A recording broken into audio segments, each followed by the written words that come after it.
பயத்திலிருந்து விடுதலை, வறுமையிலிருந்து விடுதலை, துன்பத்திலிருந்து விடுதலை, நேற்றிலிருந்து விடுதலை. நேற்றிலிருந்து இன்று விடுதலையாகி இருப்பதே பல பேரால் முடியாது.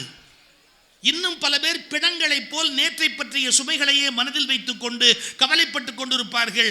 நேற்றிலிருந்து விடுதலை, தன்னுடைய எண்ணங்களிலிருந்து விடுதலை, பலவேறு குருமார்களிடமிருந்து விடுதலை, இன்னும் பலவிதமான சிக்கலில் இருந்து விடுதலை.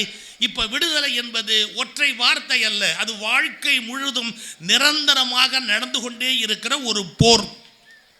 Every second.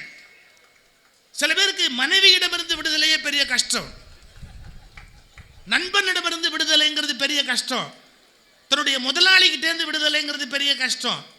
யோசிச்சு பாருங்க, எத்தனை விதமான பந்தங்களை நம்ம மாட்டிக்கொண்டு கஷ்டப்படுறோம். நம்ம என்ன சொல்லுவோம் தெரியுங்களா? நம்மளை யாரோ அடக்கி வச்சிருக்கிறாங்க, அவங்க தான் என்னை பிடிச்சி வச்சிருக்கிறாங்க, அவங்க தான் என்னை கட்டி வச்சிருக்கிறாங்கன்னு இந்த நினைப்பிலேருந்து வெளியே வரணும். அதுதான் எண்ணங்களிலிருந்து விடுதலை.